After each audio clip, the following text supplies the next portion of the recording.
igualando las ecuaciones y verificando cuánto es el reactivo sin reaccionar y el reactivo limitado. Siempre y cuando estamos trabajando en los ejercicios en condiciones normales de presión y temperatura. Nada más. De eso, el siguiente tema, lo que nos conlleva es, ya como sabemos que es la parte de la mezcla estequiométrica, lo que Y tenemos que que... no se le escucha tan bien. Ya, veamos aquí.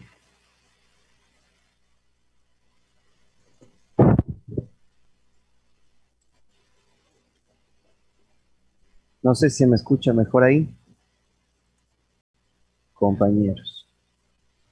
Sí, que ahí está mejor. Entonces, tenemos un horario madrugador, pero tenemos que darle ahí. A ver. Ya voy a grabar la clase, solo me permiten hacer una captura. Hemos realizado.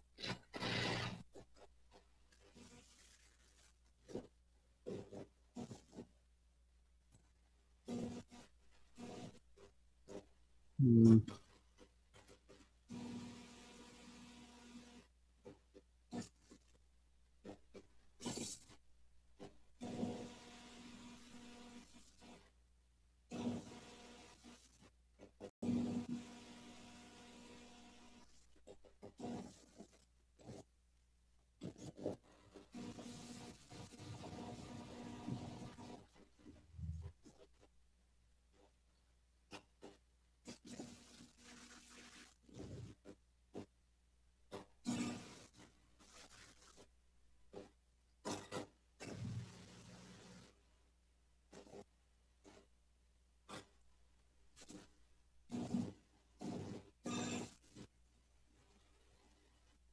ok, empezamos. Listo. Bueno, ya que sabemos algunas partes, algunos conceptos importantes que hay que saber respecto a plantas térmicas, y, y con eso vamos a graficar ya eh, una planta térmica y sus componentes, ¿no? Cómo es el sistema, cómo funciona, ¿no? Entonces, nosotros lo que vemos aquí es prácticamente un mechero, ¿no? Que puede utilizar aquí cualquier tipo de reactivo, ¿no? Carburante, oxígeno y cualquier tipo de, de reactivo, pudiendo ser, como hablábamos anteriormente, ¿no? Sólido, líquido, gaseoso, ¿no? Petróleo, gas o carbón.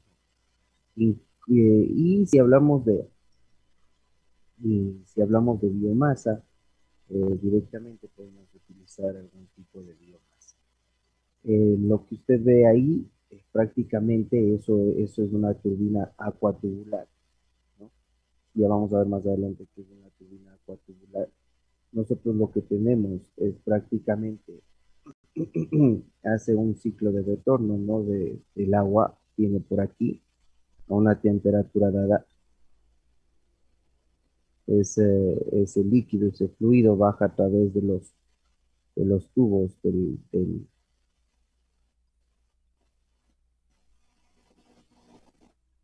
tubos de los tubos de la caldera acuatubular, ¿ok? Una vez que pasa por el mechero, una vez que se calienta, prácticamente es una máquina térmica, ¿no? Tomar en cuenta que la máquina térmica lo que hace es coger energía o calor de un sistema a mayor temperatura y lo transmite a un sistema de menor temperatura para generar trabajo. Eso es lo que hacemos.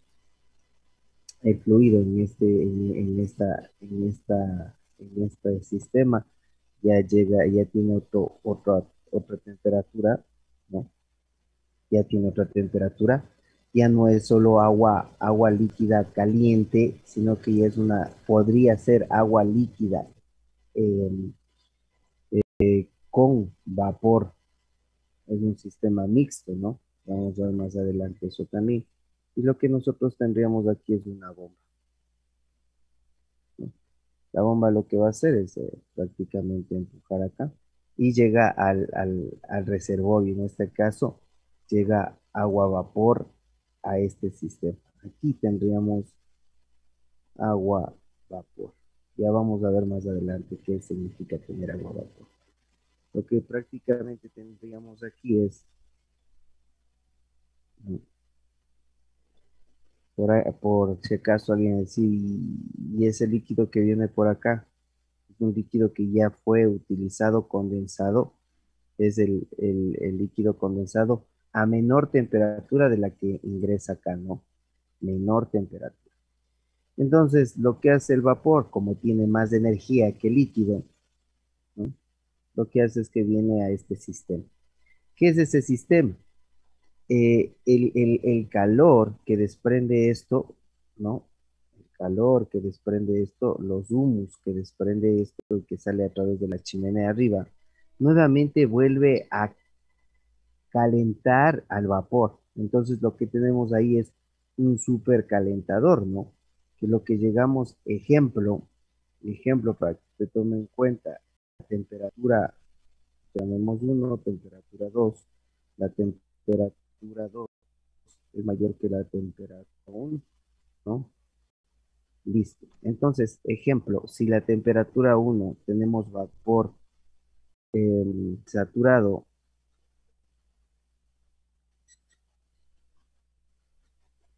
en la temperatura 2 tendríamos vapor sobrecalentado.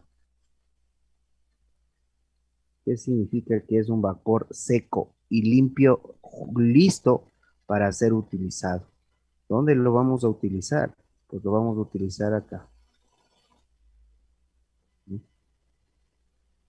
Va a ingresar a una turbina de alta presión, ¿no? Tenemos vapor seco. Aquí va a funcionar las turbinas de vapor, ¿no? Esa turbina de vapor lo que va a hacer es que va a ingresar a otra turbina, ¿no? De media presión. Recordarás, esta es una turbina de baja presión. Eso ingresa.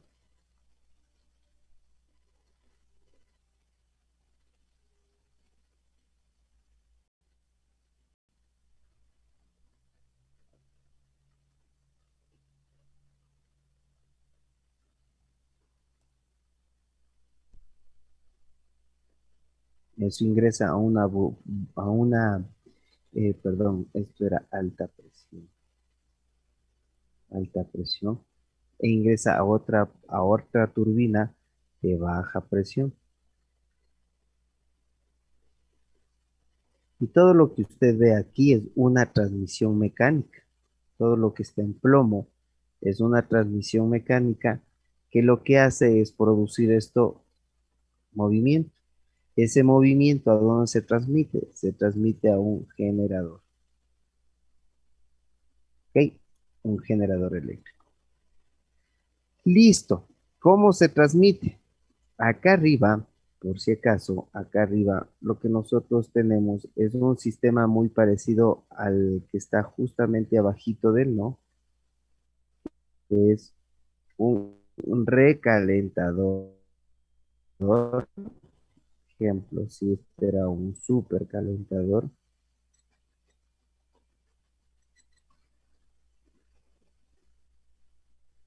esto de aquí es un recalentador.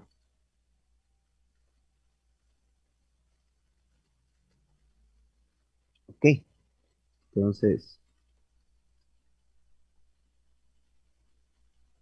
listo. Vamos a ver cómo funciona, ¿no? Entonces, el vapor ingresa acá, ¿no? Ingresa.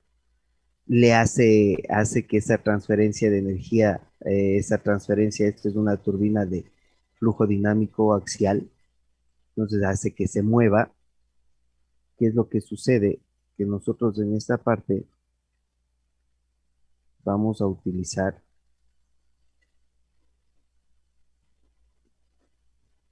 el fluido, se transmite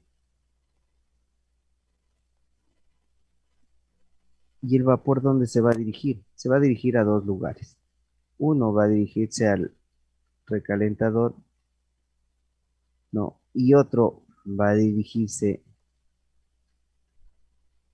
a condensarse, ¿ok?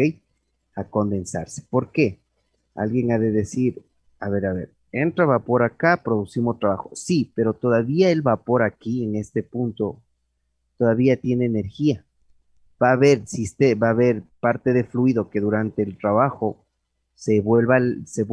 pierda energía y toma una dirección hacia abajo y otra que todavía aún tiene energía.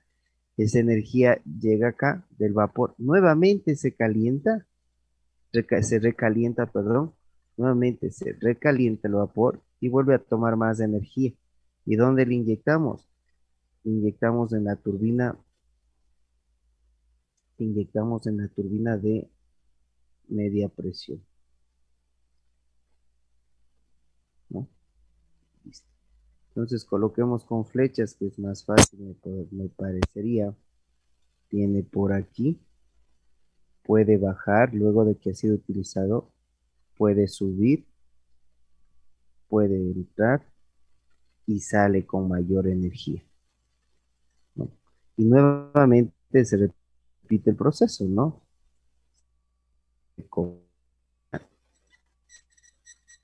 Y llega a la turbina de media presión. En esa turbina de media presión también aquí hay el rotor y el estator. Usted se ha de acordar cuando vimos compresores, ¿no? Entonces veíamos cómo funcionaba de un compresor dinámico de flujo axial. Aquí pasa lo mismo, no vamos a repetir el funcionamiento, usted ya sabe, usted ya conoce.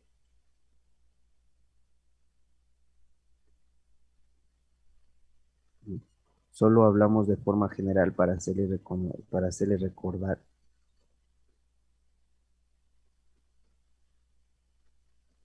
Ya, listo. Entonces, nuevamente, ¿no? Llega a la turbina de media presión. A la turbina de media presión viene el vapor recalentado, es utilizado el trabajo.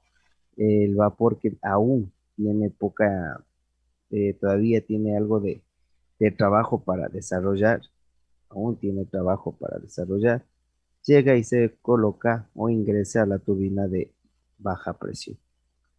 Y listo. Entonces, estamos ocupando, ¿no? Todo eso. Generamos movimiento por todo lado y finalmente lo que hacemos es que en algún momento tenemos que condensarle. Por eso es importante cuando necesitamos plantas de generación eléctrica, generación de energía, necesitamos ubicarnos en un lugar estratégico. Si usted decide dónde sacarán eh, agua para enfriar o condensar este vapor, listo. Por eso es recomendable que estos sistemas estén ubicados cerca de ríos, ¿ok? O cerca de yacimientos. ¿Se acuerda que dibujamos las materias primas? Montañitas de carbón, montañas de uranio. Tendría que, si esta es una planta de vapor y utiliza eh, como reactivo carbón, por ejemplo, o gas, debería estar cerca de un yacimiento de gas, ¿no?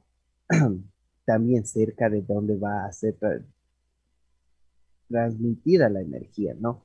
Entonces, la ubicación de la planta también se analiza cuidadosamente. Finalmente, ¿no? Pero, y el vapor, todavía con algo de energía, tenemos que condensarlo. Entonces, ¿qué es lo que ingresamos aquí? Esta es la entrada, ¿no? Esta es la salida de qué cosa? De agua de enfriamiento.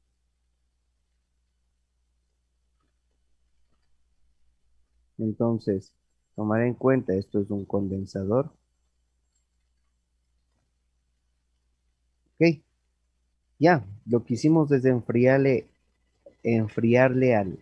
al, al vapor, ¿no? Quitarle energía.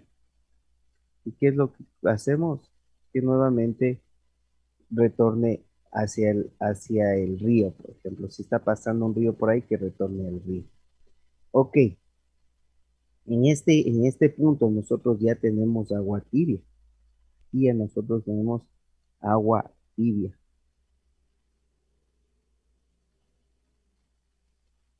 Agua tibia.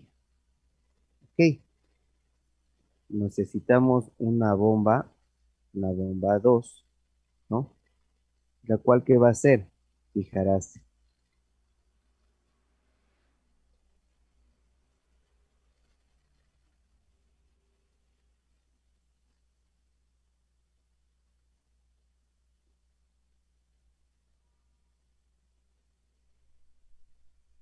¿no?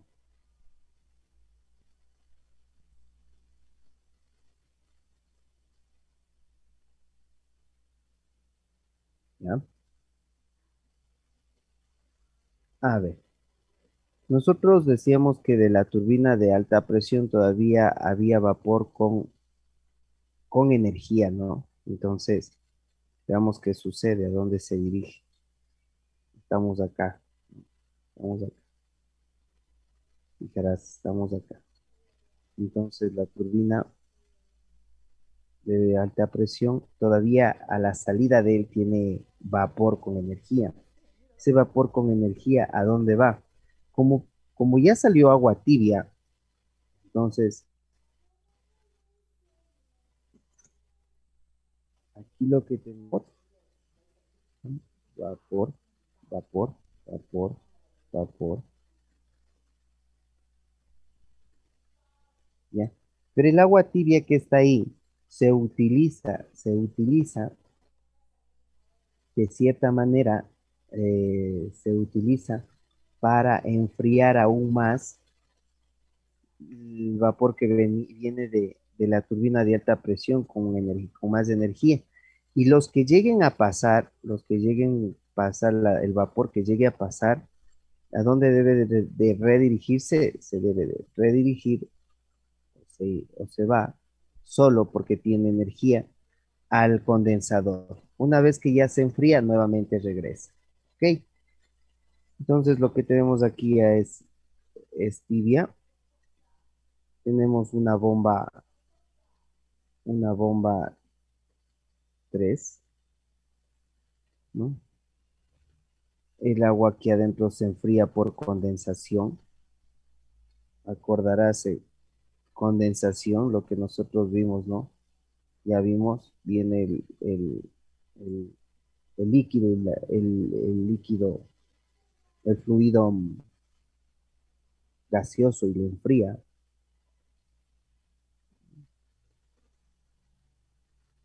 Y regresamos nuevamente acá. Listo. Por si acaso, lo que tenemos aquí es un ventilador de tipo forzado, ¿no? Voy a graficar un ventilador de tipo forzado. ¿Ok? Listo. Y acá arriba lo que tenemos,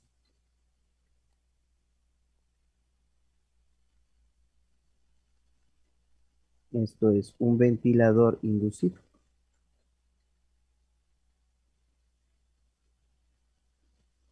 Ok. Y así es como extraemos el dióxido de carbono. Ok. Listo. Preguntas hasta aquí de cómo es el funcionamiento de una planta térmica. Entonces usted ya puede fácilmente explicar, ya sabe las partes. ¿Qué más le puedo mencionar? Mm, Nada más, me parece. Listo. Entonces, de este de aquí, ¿se acuerdan, no? Lo que hace, que colocamos el nombre, no le había puesto, recalentador. Trata de calentar un poquito más ya el agua tibia, preparándole para enviarle, ¿no? Esa poca de energía. Trata de calentarle para que no pierda tanta energía. Listo. Si ya no hay preguntas o no tiene preguntas, pues empezamos con otro tema, igual con plantas térmicas. Recuerde que lo que acaba de ver usted es una planta térmica.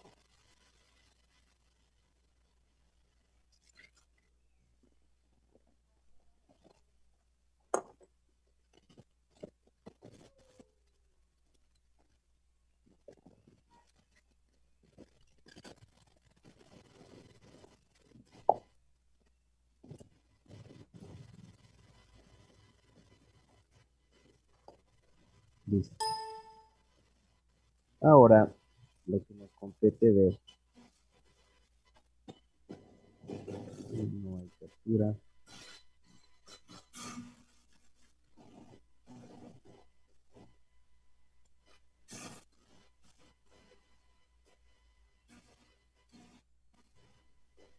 Listo. Ahora lo que nos compete ver es, vamos ya a ingresar paulatinamente a lo que es calor latente. ¿Sí?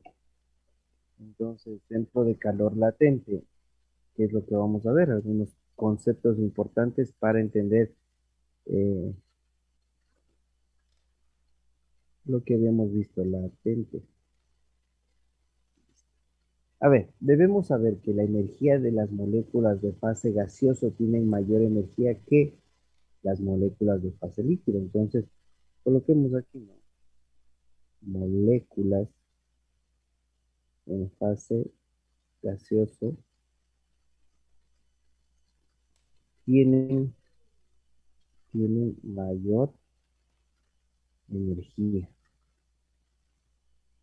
¿Que quién tiene mayor energía? Tiene mayor energía que las moléculas de fase líquida. Pero, pero estas moléculas tienen mayor energía que las moléculas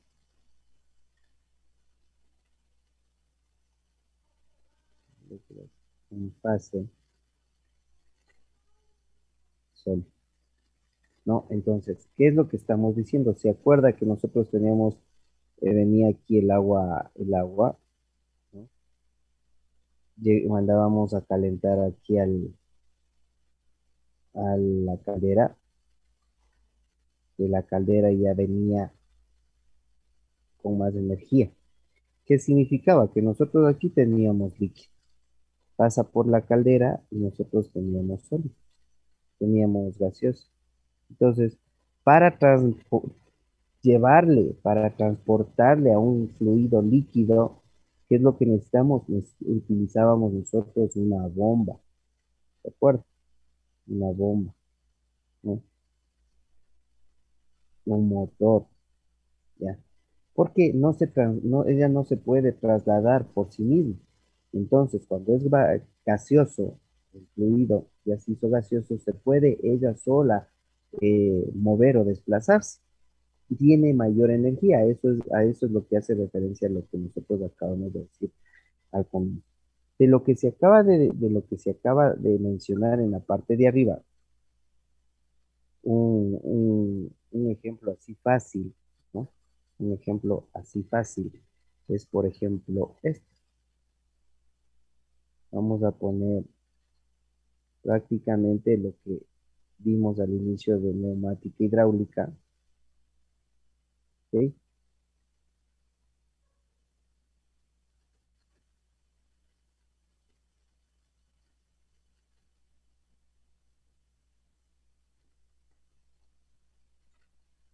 Ya tenemos aquí unos cilindros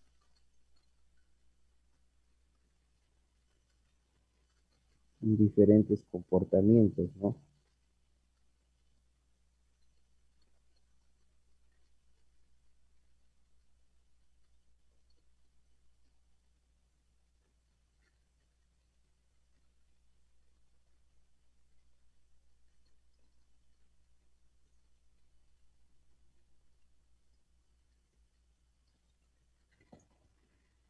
Listo.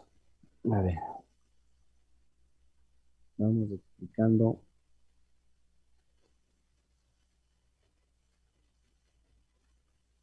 cada uno de los pasos.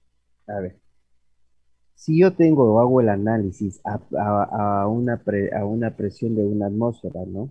Tomar en cuenta ese dato. Una presión de una atmósfera para todos los ejemplos que que estamos colocando aquí. Vamos a ver lo siguiente. A ver, Katy, coloquemos aquí una esperma.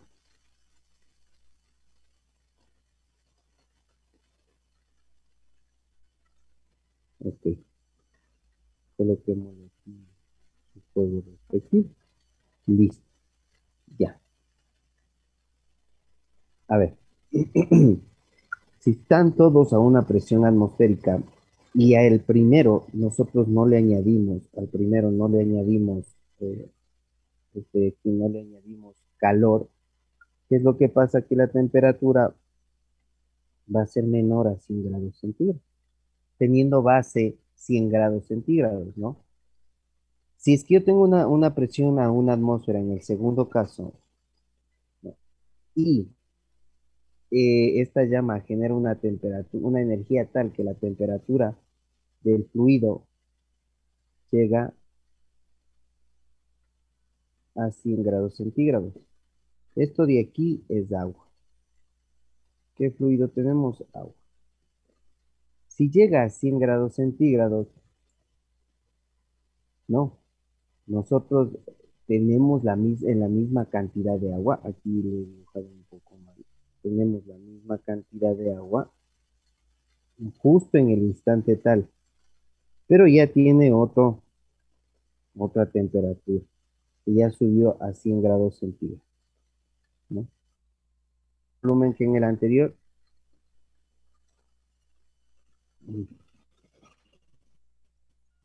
ya le voy a graficar bien para que tengan el mismo volumen. Ok, ahí está.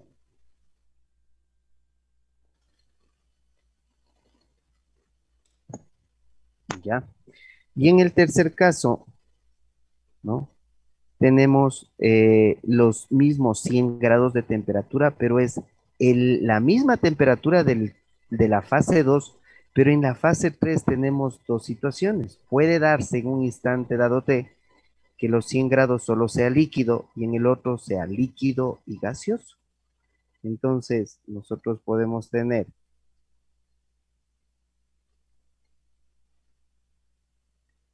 parte líquida y parte gaseoso. Entonces tenemos líquido y gaseoso. ¿A qué también están? A una presión de una atmósfera. ¿Qué temperatura?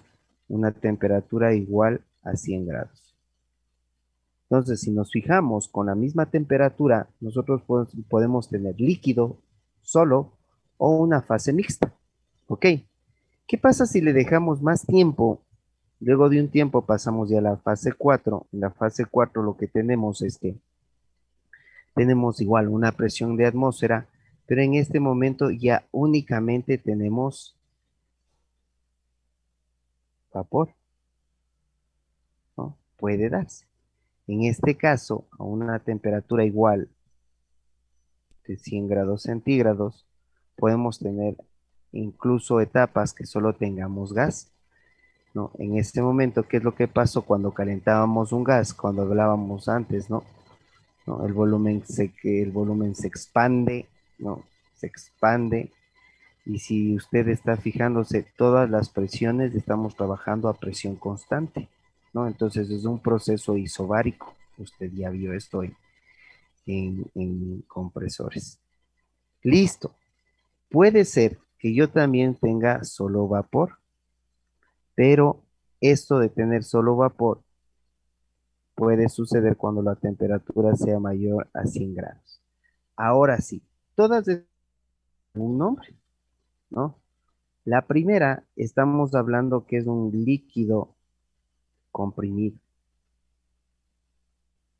La segunda es un líquido saturado. La tercera es una mezcla saturada. En la cuarta tenemos un vapor saturado. Y en la quinta ya tengo un vapor sobrecalentado. ¿Ok? Eso lo podemos representar mediante unas gráficas. Sí, de la siguiente manera, ¿no? De lo que dijimos que es un proceso isobárico, nosotros podemos, que era un proceso isobárico, un proceso que se da a presión constante. Entonces, aquí yo tengo la siguiente gráfica.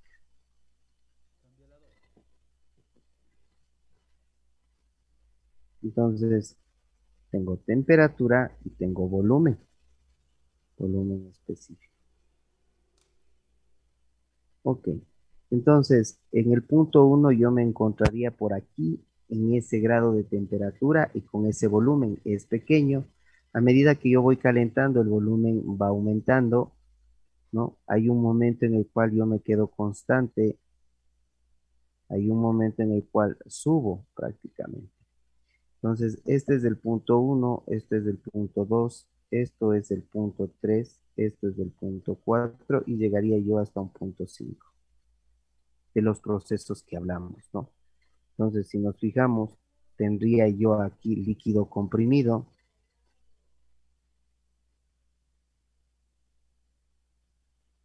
Comprimido. En el punto 2 tendríamos líquido saturado. En el punto 3 tendríamos mezcla saturada y si te fijas la temperatura es constante, ¿no? En la gráfica prácticamente está mencionando que es un sistema isotérmico, ¿no? Entonces, aquí lo que nosotros tenemos es una mezcla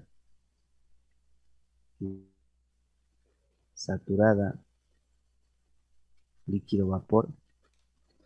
En el punto 4 tenemos vapor saturado.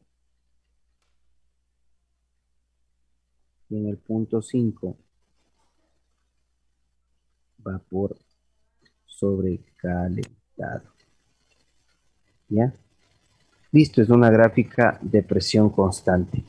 Esto puede representarse con otra gráfica si ustedes se ponen a averiguar respecto a este tema. Puede ser representado lo que graficamos aquí. Puede ser representado con la primera gráfica que hicimos en la parte superior o puede ser representada con la gráfica que vamos a hacer en este momento.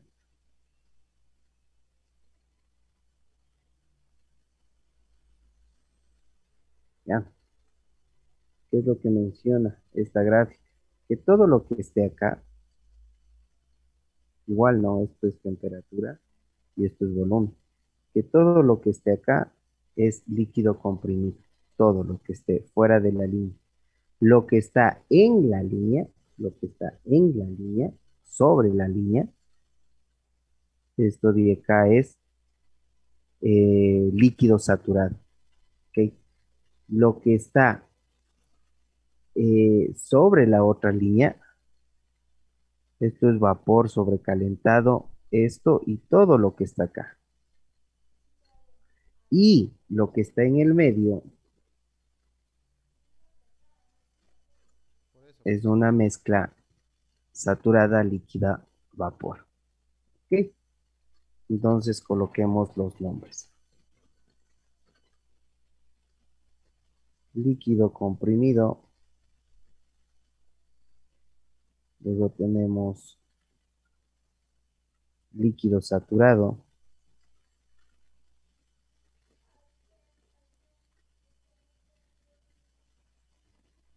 Luego tenemos vapor sobrecalentado.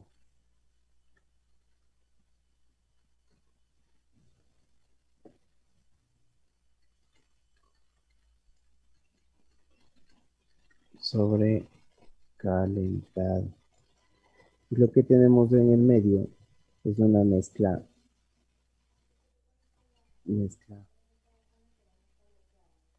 líquido, vapor, saturado. Listo. Ya. Nosotros para identificar cuando tenemos un líquido vapor saturado debemos de hacerla mediante la siguiente ecuación. Entonces, coloquemos qué ecuación es la que nosotros vamos a verificar, ¿no? Entonces, si yo tengo un líquido saturado y yo quiero saber si ese líquido tiene un volumen específico de sol, ¿cuánto es el volumen de líquido y cuánto es el volumen de vapor? Entonces, y saber eso, cuánto es el porcentaje del agua líquida que tenemos en ese momento, es importante. Y con eso nosotros podemos identificar eh, cuánto es la entalpía del sistema. ¿Ok? ¿Listos? Estamos hasta ahí. Nuevamente le repito. A ver, nosotros en la mezcla líquida, lo que tenemos es, en la mezcla líquida-vapor, prácticamente desconocemos cuánto es la cantidad de líquido y cuánto es la cantidad de vapor. Pero nosotros podemos conocer eso, sí, sí podemos conocer eso. Mediante una ecuación que ya le voy a escribir aquí. Bueno, una vez escribámosle, ¿no? El volumen específico, esa vez, volumen específico es igual al volumen en fase líquida más X por el volumen de la fase gaseosa. X es el porcentaje de agua líquida.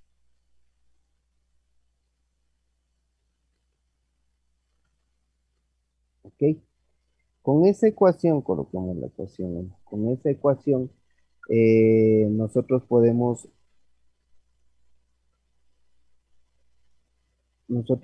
calcular la entalpía. Entonces nosotros cogemos de 1, coloquemos aquí, de 1 sale esto, ¿no? Que la entalpía es igual a la entalpía eh, líquida más la X que habíamos obtenido del porcentaje, la cantidad de agua por la entalpía en estado gaseoso y en estado líquido, la diferencia entre las dos. ¿Ok? Recuerde que esto de aquí no es más que la entalpía gaseosa menos la entalpía líquida. ¿Listo? ¿Hasta ahí alguien tiene alguna pregunta?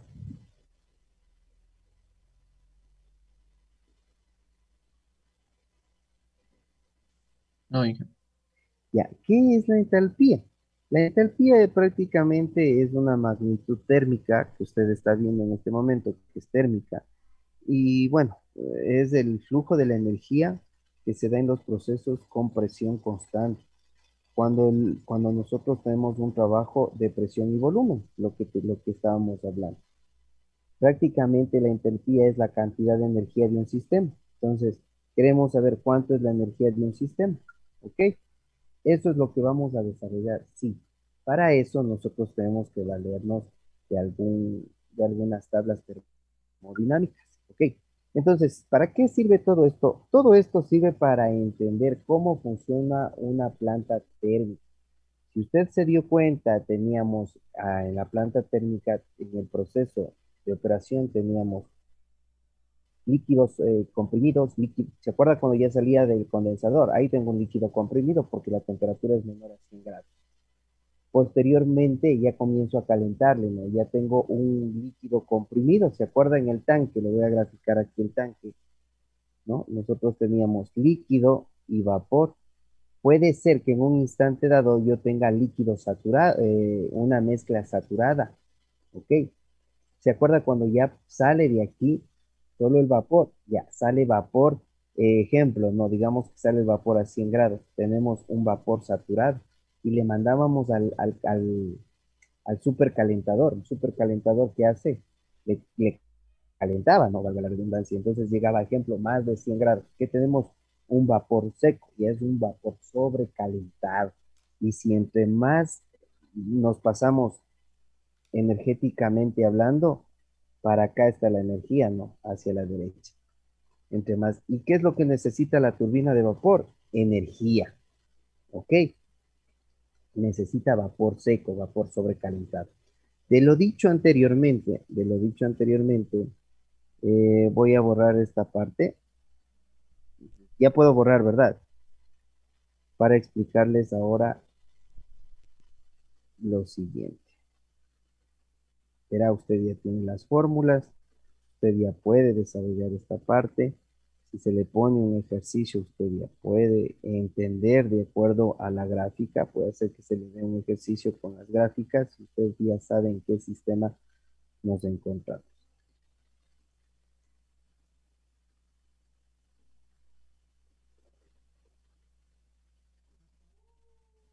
Ahora, la planta térmica anterior tiene una eficiencia del 45%, ¿no? La planta térmica. No, los compresores también tienen una eficiencia del, del 45%. Y alguien va a decir, pero es una eficiencia baja. Sí. ¿Por qué es una eficiencia baja? Porque se saca en función del trabajo que se desempeña durante la turbina. La eficiencia que se saca en las turbinas es la que equivale a toda la planta. Entonces, se relaciona solo con la turbina la eficiencia de toda la planta. Entonces, ¿cómo funciona la eficiencia en máquinas térmicas? Mediante el ciclo de Carnot. Ciclo de Carnot. ¿Qué significa el ciclo de Carnot? El ciclo de Carnot define el comportamiento de toda máquina térmica para realizar un trabajo mecánico. Entonces, ¿qué dice el ciclo de Carnot? El ciclo de Carnot dice lo siguiente. Si nosotros tenemos un sistema a una temperatura T1 mayor que T2, aquí tengo un sistema de menor temperatura, lo que dice es que nosotros vamos a extraer energía del sistema de mayor temperatura. Ahí extraje la energía Q1 y lo que hago es transmitirla o pasarle a un sistema de menor temperatura, pero en el lapso que hago este trámite, en el lapso que hago esto, pierdo energía. Q1 es mayor que Q2. Q2 no tiene tanta energía, no, que Q1. ¿Para qué hago todo esto? Todo esto hago para generar trabajo. ¿Ok? Nada más. Recuerde, nuevamente le repito, el ciclo de Carnot por definición, ¿qué es? Solo viendo la gráfica usted sabe qué es. Es extraer calor de un sistema de menor temperatura para transmitir a a ver, otra vez. El ciclo de Carnot es extraer calor de un sistema de mayor temperatura para cederle a un sistema de menor temperatura. Lógicamente, Q1 tiene mayor energía que Q2, ¿no? No se confundirá Q con caudal, ahorita estamos hablando en calor, energías. Listo. ¿Qué sucede esto si le queremos graficar, ¿no? ¿No? Tenemos aquí presión y aquí tenemos volumen. ¿Qué es lo que sucede? ¿Cómo pasa esto? Esto sucede con cuatro procesos, ¿no? ¿Cómo funciona? De la siguiente manera. Fíjese, del punto 1 me paso al punto 2. Si tú te fijas, de este punto, colocamos aquí, de este punto a este punto, estoy comprimiendo el gas o lo que sea en la turbina de vapor que entra vapor gas, ¿no? Comprimo, estoy comprimiendo, el volumen se va reduciendo, lógicamente. Esa compresión, ¿cómo se hizo? Se hizo una compresión isotérmica, ¿no? Temperatura constante. Luego me paso del punto 2 al punto 3. Nuevamente le comprimo más. Fíjate, me había quedado en este punto, ahora ya estoy acá. Le comprimí más. ¿Qué es lo que pasa cuando comprimo, no? Perdón, se expande más. Aquí estoy mal, no es compresión. Se está aumentando el volumen, esto es expansión. Expansión. Hay una expansión isotérmica, ¿ok? Luego de 2 a 3, como aumenta más el volumen, se expande, ¿no? Se expande. Expansión. Pero ahora, ¿cómo se hace esa expansión? Adiabática. ¿Qué significa diabática? Que no durante el proceso de 2 a 3 me expando, pero no pierdo calor con el entorno. Ejemplo, si yo tengo una QX, de pasarme de 2 a 3, la QX se mantiene en 2 y se mantiene en 3. No es que cambia, entra con Q algo, con QX y sale con QY. No, se mantiene, es una expansión adiabática. ¿No? Luego, cojo de 3 a 4. Si nos fijamos, de 3 a 4, ¿no? Estamos viendo así, estamos viendo así, estamos viendo así. De 3 a 4, ¿qué es lo que pasa? Si nos fijamos nuevamente, le comprimo el volumen. Comprimo, comprimo. Ahora sí estoy comprimiendo. Y esto se llama una compresión, ¿no? Isotérmica. O sea que hice o comprimí a temperatura constante. Ok. Y de 3 a 4, y de 4 a 1, lo que hice fue comprimir aún más. Si te fijas del volumen, ahora estamos comprimiéndole más. De la última vez que nos quedamos en 3 a 1, le comprimo más. Lógicamente la presión comienza a subir, ¿no? Porque estamos comprimiendo. Eso habíamos visto incluso en los compresores. Entonces lo que yo tengo aquí es una compresión adiabática. ¿Qué quiere decir? Que en el proceso de 4 a 1 comprimo y no pierdo calor, no pierdo energía en el proceso. Así es como se maneja, usted ya puede explicar. Entonces, si yo le pregunto, explique los pasos o los procesos del ciclo de Carnot, usted debe de explicar, ¿no? Listo. Ahora sí, teniendo esto en mente, vamos a hacer ejercicios. ¿Puedo borrar esta parte?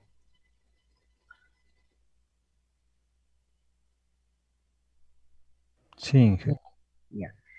Por cierto, aquí lo último que me queda por explicar era el título, que es el calor latente. El calor latente es la cantidad de energía absorbida o liberada durante el proceso de cambio de fase. Ojo, copiemos eso. Es la cantidad de energía absorbida o liberada durante un proceso de cambio de fase.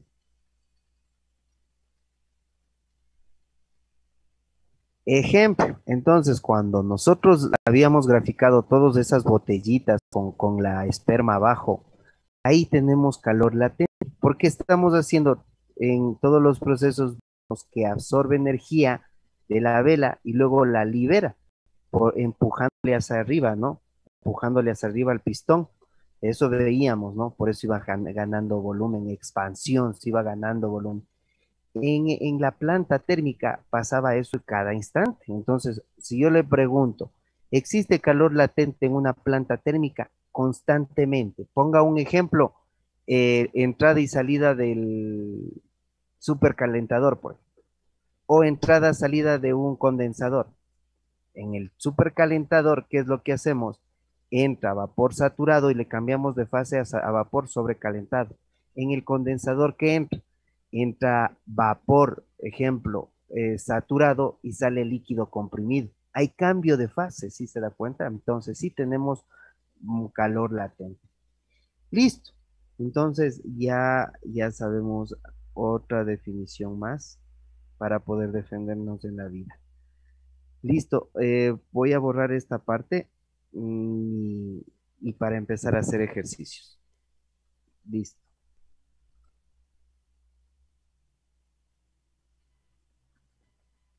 Voy a poner pause para hasta el momento obtener o,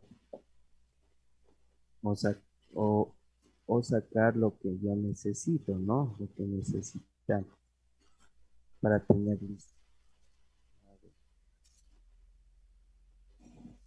¿Ya?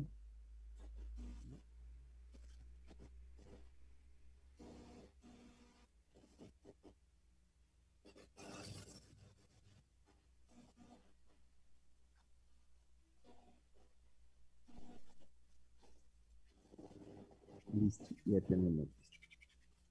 Ahora, ahora sí, nuevamente vamos. A ver, ya puede ver la cuadrícula, ¿verdad? Entonces, el primer ejercicio menciona lo siguiente.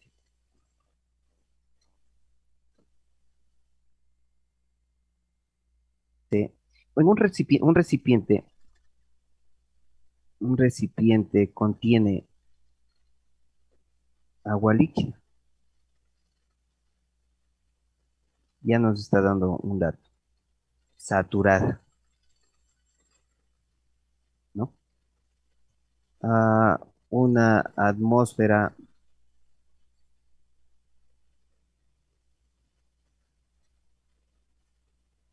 nada más, a una atmósfera. Determine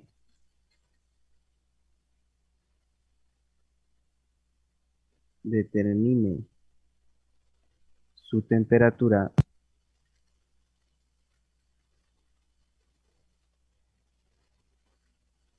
y su volumen específico. Correcto. Entonces, vamos, ¿no? A ver, si entendió este ejercicio, dice, un recipiente contiene agua líquida saturada a una atmósfera de presión,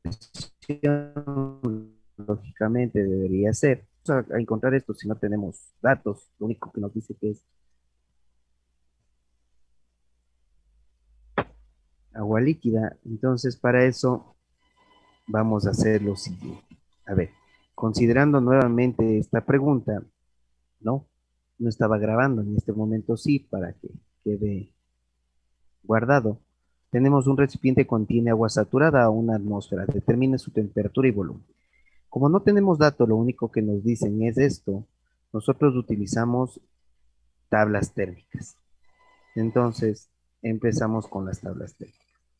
Las tablas térmicas, acá, si usted se fija, tenemos volumen específico, energía interna, entalpía y entropía. Entonces ahí tiene usted también sus unidades, ¿no? Correspondientes de cada uno. ¿Ok? Entonces nos pedía que teníamos agua saturada. Si nos fijamos acá, ¿no? Aquí dice agua saturada. Entonces vamos a verificar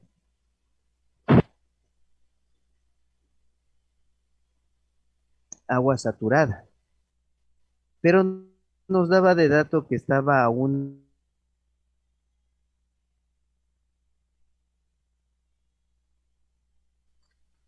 ¿Cuánto es una atmósfera? Entonces, una atmósfera de presión, perdón, una atmósfera de presión es,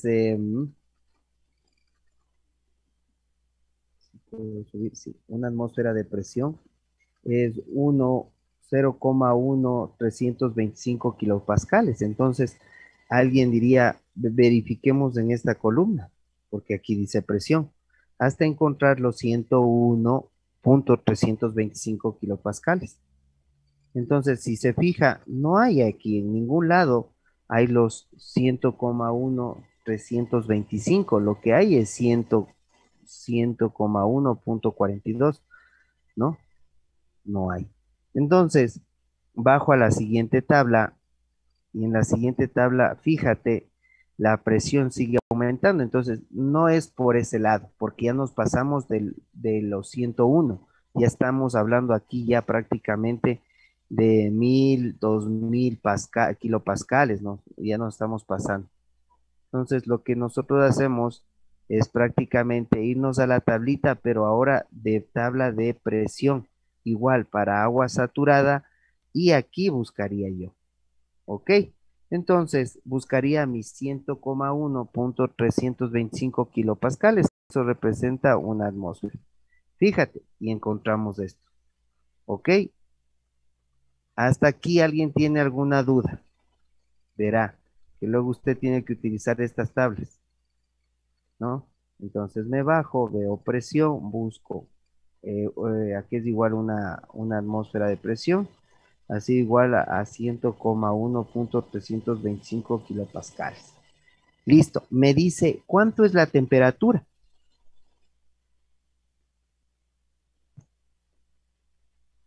La temperatura del agua a una atmósfera de presión ha sido de 99,97 grados centígrados. Esa es la respuesta. Y la otra pregunta que mencionaba dice, determine su volumen específico. Al comienzo decía, tenemos agua líquida saturada o vapor saturado. ¿Qué nos dieron de dato líquido saturado? Entonces cogería yo esto. Mire las nomenclaturas BF, líquido o volumen de líquido, y BG es volumen gaseoso. Entonces, como tenemos todavía un sistema líquido, el volumen específico es este. Listo. ¿Cuánto es? 0,001043 metros cúbicos por cada kilogramo. Aquí está las unidades, si les dije. Pregunta hasta ahí, compañeros. No, Inge. Está fácil, ¿verdad? Listo. Vamos con el siguiente ejercicio. El siguiente ejercicio nos dice, existe un recipiente, grafiquemos, ¿no? Escribamos. El siguiente ejercicio menciona lo siguiente,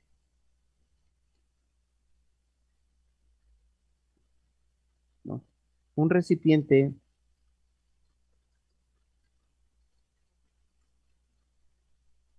contiene agua a una presión de 75 kilopascales. 75 kilopascales. eh, y, pascal, y un volumen específico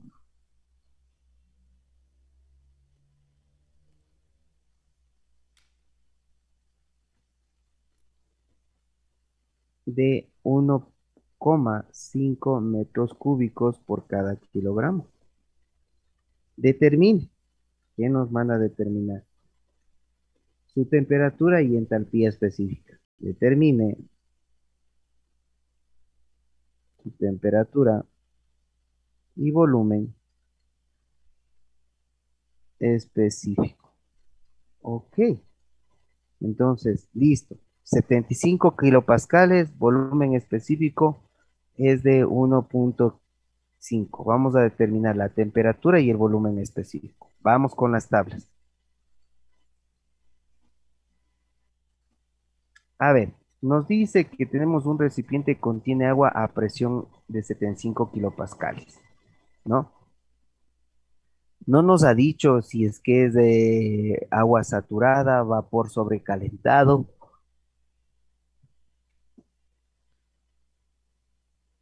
De manera que nosotros vamos encontrando la presión que nos menciona, ¿no? Y nosotros verificamos acá, vea, fácil, nos damos cuenta 75 kilopascales, ¿no? Entonces, lo que nos dice es que y está a un volumen de 1,5. Entonces, vamos a las tablitas, a las columnas de volumen y vemos esto y esto de acá al lado. Mira, el volumen va desde 0,001037 hasta 2,2172. Te pregunto, el volumen que nos da específico de líquido es de 1,5 del fluido. ¿Está entre las dos? Sí está entre las dos. Como está entre las dos, nosotros no sabemos, fíjate, si es líquido o es gaseoso. Entonces aquí estamos hablando prácticamente de una mezcla líquida, líquida vapor saturada. ¿Sí entendimos esa parte, compañeros? Solo dándonos cuenta por el volumen. No es ni vapor, no es ni líquido. Entonces, ¿por qué? Porque nos dice que es 1.5 y está en el intermedio de estos dos que les estoy colocando en una cuadrícula. No sé si avanza a ver en el cuadro. Ya, entonces entre 0,001037 y 2,2172 sí es pues 1.5 metros cúbicos por cada kilogramo. Entonces estamos hablando de una mezcla líquida saturada, líquida vapor saturado, una mezcla. Entonces, vamos, determinemos la temperatura, fácil darnos cuenta, ¿verdad? ¿Cuánto es? 91,76 grados centígrados. Con estos datos vamos a calcular cuánto es, nos pedía, ¿no? Determine su temperatura y la entalpía. La temperatura ahí está, ahora vamos con la entalpía. Entonces, listo.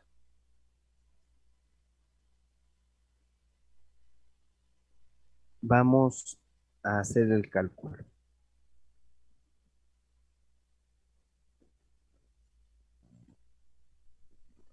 Listo. Entonces, anotemos los datos que nosotros ya obtuvimos, ¿no? Datos. ¿Cuánto es el volumen líquido y cuánto es el volumen gaseoso? ¿Cuánto es el volumen líquido? 0,001037 metros cúbicos por cada kilogramo. Y el otro era 2,22172 metros cúbicos por cada kilogramo. Entonces, nosotros decimos que nuestro volumen estaba en 1.5. Entonces, el volumen 0.5 es mayor que el volumen del líquido y es menor que el volumen del gaseoso. Es una mezcla saturada. Entonces, concluimos, entonces, es una mezcla saturada. Ok. ¿Cuál era la temperatura que obtuvimos? Ya luego escribimos, ¿no? Luego escribimos, no recuerdo. Entonces aplico la fórmula.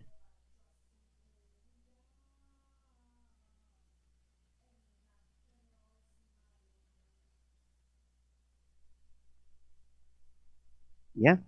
Dice que es igual al volumen F que nosotros tenemos ahí, que es 0,001037 más X por la diferencia de las dos, ¿no? La diferencia de las dos es el volumen específico gaseoso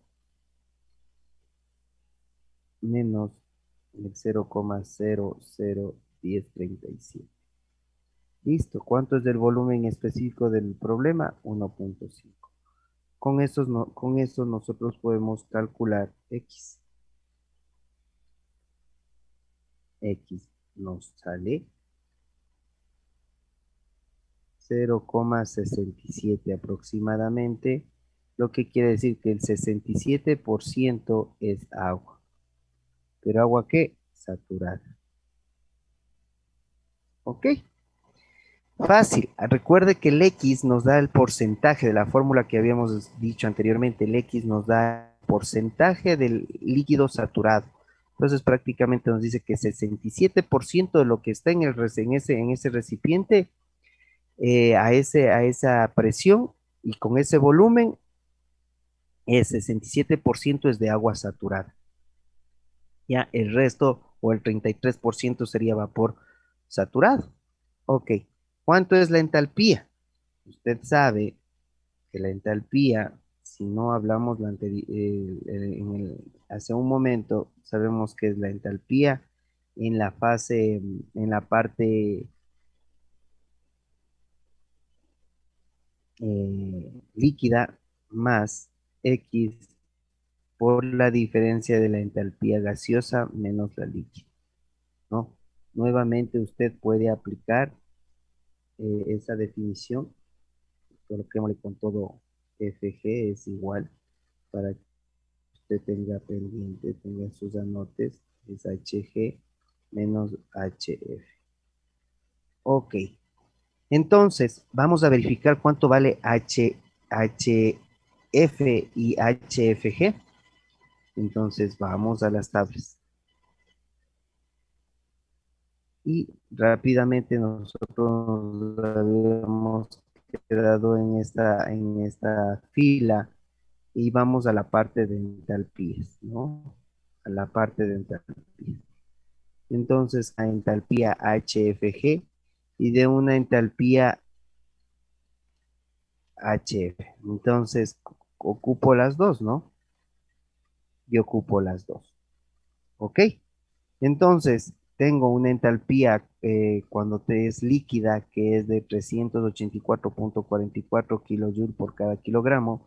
Y cuando tengo una entalpía en estado de vapor, ¿no? La diferencia entre la HG menos la HF me da que es 2.278 kilojoules por cada kilogramo. Esos datos ocupo y los coloco en ejercicio. Listo. Entonces me da una entalpía de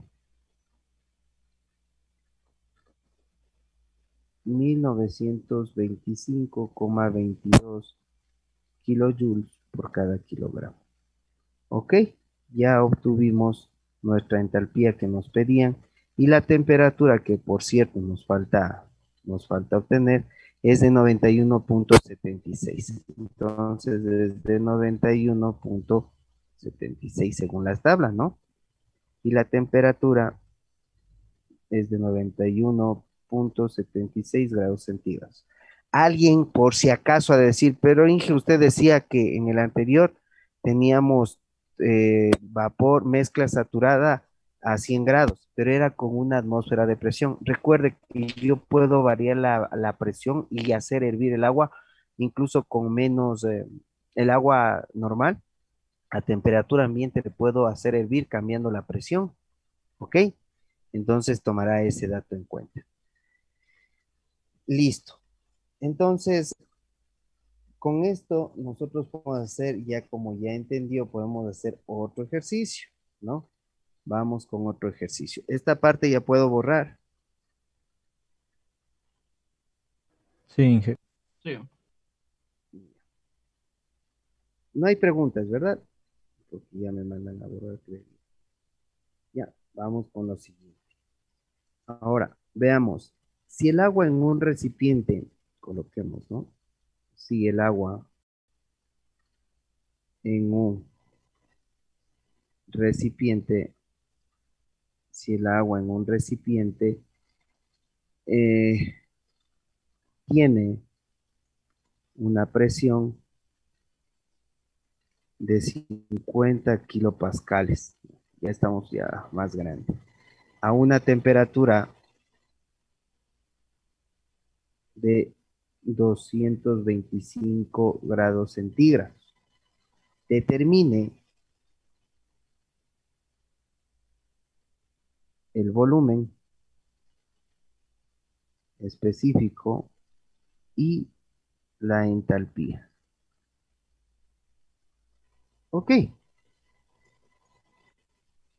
Aquí, rápidamente, ¿cuál es la temperatura del agua en el recipiente? 225 grados centígrados.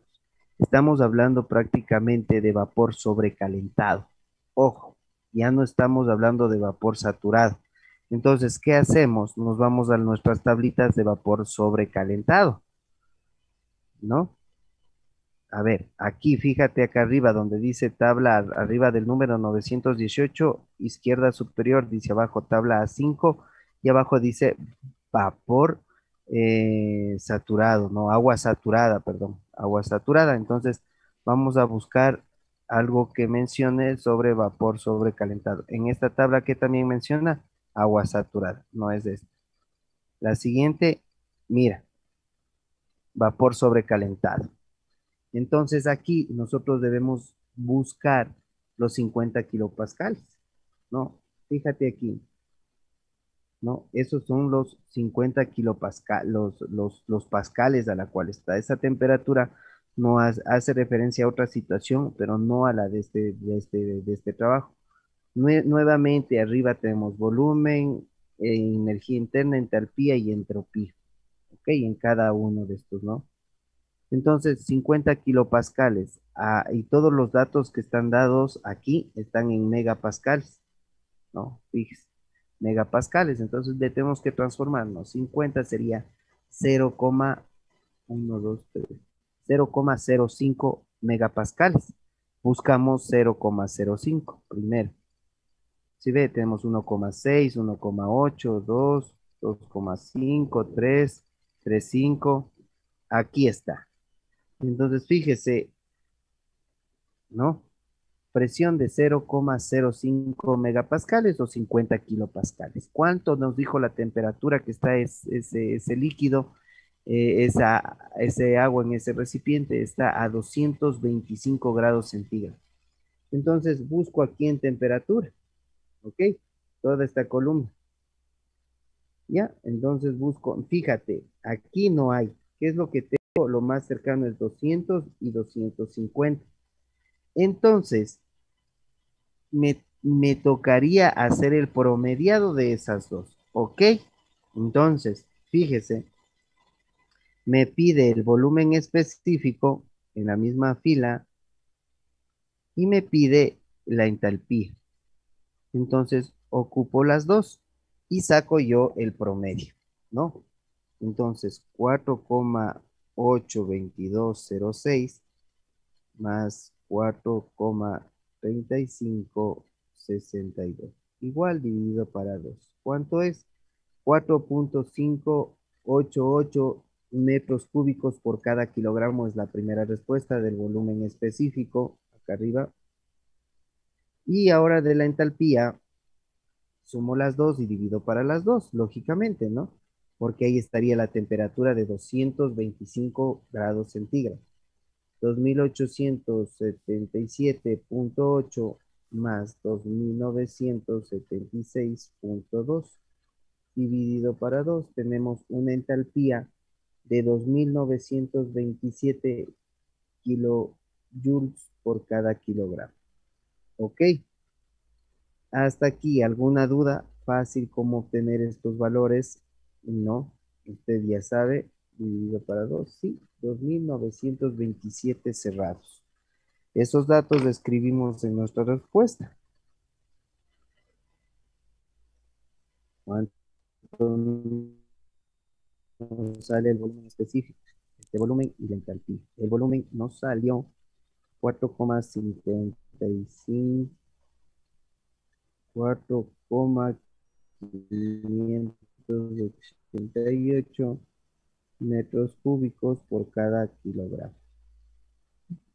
Y la entalpía nos salió 2927 kilojoules kilojoules por cada kilogramo. ¿Listo? Acabado el ejercicio. ¿Listo, compañeros?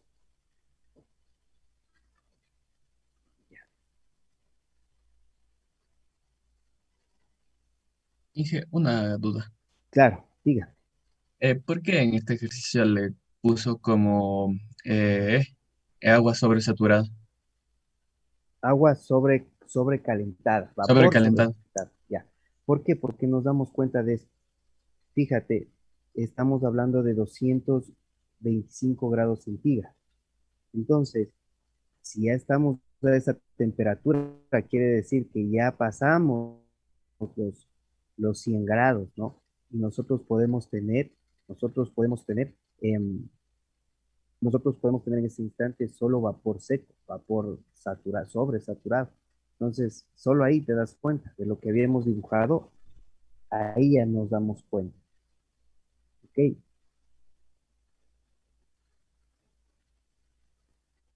Listo. Entonces, acuérdese, ¿no? De lo que nosotros habíamos hecho de los tanques, ¿no? De los cilindros. Entonces, si la presión, estamos hablando de 100 grados, todo era referente a 100 grados, ¿no? Todo era referente a 100 grados. la última era cuando la temperatura era mayor a 5 grados. Ok, listo. Así es como usamos. ¿Ya? Y otra, eso por un lado. Ahora vamos a ingresar a un ejercicio de una caldera y vamos a obtener los resultados que nos. Hasta ahí ya estamos listos. Podemos seguir el siguiente paso. Inge. Entonces, haciendo un paréntesis de esto, no, ya nos hemos metido con las fases, con el calor latente de lo que sucede en una planta térmica, pero ahora vamos a ingresar, ya sabemos cómo funciona una turbina o quiere que le explique. ¿Sí se acuerda cómo funciona? Aló, o necesita que le explique. Recuérdenos, Inge, por favor. A ver, rapidito. Las turbinas, ¿se acuerda que ya tenemos vapor sobrecalentado? Ingresa una turbina. Entonces, rápidamente ingresa una turbina, ¿no? Y la turbina hace esto. ¿Qué tiene internamente? Tiene el estator y el rotor. El rotor y el estator. El rotor y el estator. El rotor, ya. ¿Y qué viene en el medio? Todas estas están ancladas en el medio por un sistema que les hace girar a todos, ¿no? Una transmisión. Todas están ancladas a la transmisión.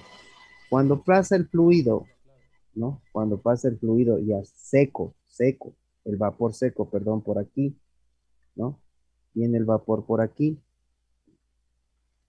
perdón. Viene el vapor por aquí, ingresa el vapor por aquí, por esta puerta.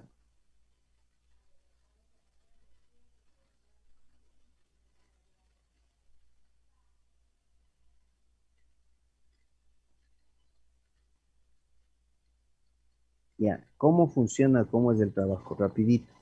Debe de hacer mediante un sistema, perdón, mediante todos estos rotores, coloquemos aquí el nombre, este es el rotor,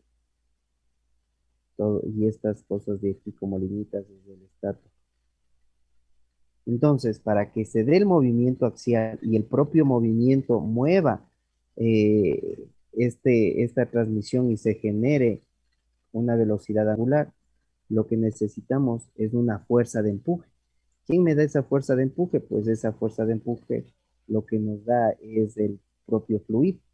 Para que se genere eso, nosotros debemos poseer una cosa que se llama un perfil aerodinámico. Todos los rotores tienen perfil aerodinámico. ¿Qué necesito para el perfil aerodinámico? Que el fluido venga y choque en el perfil aerodinámico y por la propia forma del perfil aerodinámico, el fluido toma la forma del perfil aerodinámico. ¿Qué es lo que se generan? Unas presiones en la cabeza, ¿no? Y acá, toda esta parte de acá se llama, todo esto se llama estrados. Y lo que está abajo se llama intrados. Y lo que está acá adelante es la cabeza. Entonces, en la cabeza y en el estrado se generan unas presiones. Y también en el intrado. Esta diferencia de presión hace que se genere un lift. Y este lift genera un empuje. Entonces, si nosotros tenemos lift o diferencia de presión por el producto de que pasa un fluido por el perfil, vamos a generar una fuerza de empuje.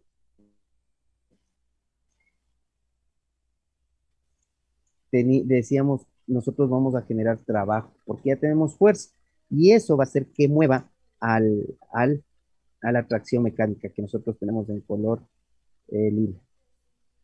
Eso va a ser para que le mueva la parte mecánica. Listo, y se genere movimiento. Ahora, para que se genere movimiento, nosotros dependemos del lift. El lift es un medio de la velocidad al cuadrado que pasa el fluido por el área por la velocidad, la superficie, el coeficiente de sustentación. A ver, ¿qué significa esto? Que si la velocidad, y la densidad. Ok, ¿qué era densidad? Densidad era masa sobre volumen. Entonces, fíjate, ¿qué pasa si hay mucha cantidad de fluido? Nosotros vamos a mejorar el lift. ¿Qué pasa si es que tenemos o el fluido pasa muy rápido? Mayor, vamos a generar más lift. ¿Qué pasa si los perfiles son más grandes? Vamos a mejorar el lift. ¿Y el coeficiente de sustentación qué es? Eso depende del ángulo de ataque. Por eso, esta cuerda que yo dibujé que va desde la cabeza hasta la cola se llama cuerda. Y eso forma un ángulo respecto a la dirección del fluido. Si yo le coloco a mi perfil aerodinámico en esta posición, por ejemplo, ¿qué es lo que pasa? Que yo cambié el lift. ¿No? ¿Por qué cambié el lift? Porque cambié el ángulo. Y este ángulo teta es el ángulo de ataque. ¿Qué es lo que pasa? Que el fluido ya no va a pasar así, sino que el fluido ahora va a pasar así.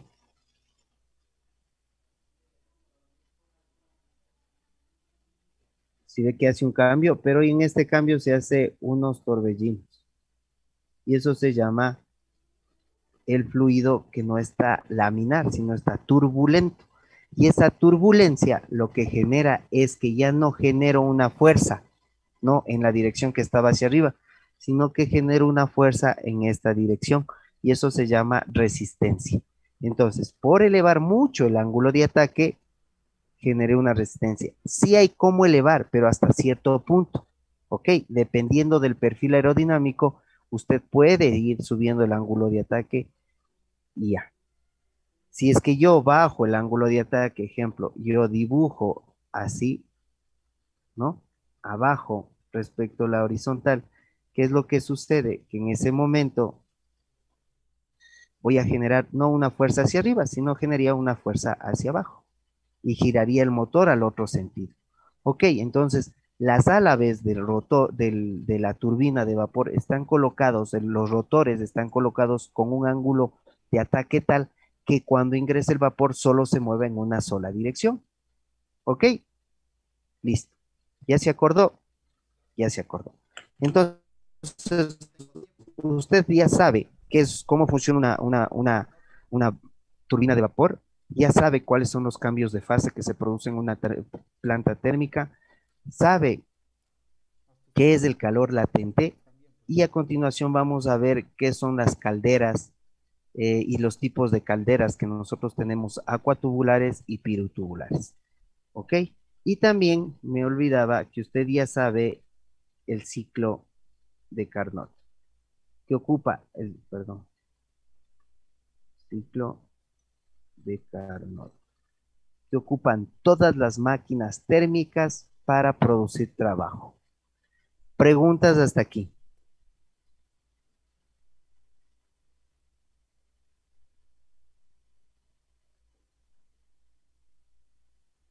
No. Ya, por tiempo vamos a quedar hasta ahí, no vamos a alcanzar porque no vamos a dar continuidad que es caldera y el ejercicio de la caldera que es un poco extenso, no vamos a alcanzar. Entonces, vamos a dejarle para la siguiente clase que vamos a ver. Bueno, vamos a dejar ya todo el video. Ya, la siguiente clase que vamos a ver, tipos de calderas, acuatubulares, pirotubulares, un ejercicio para saber cuánto es el costo.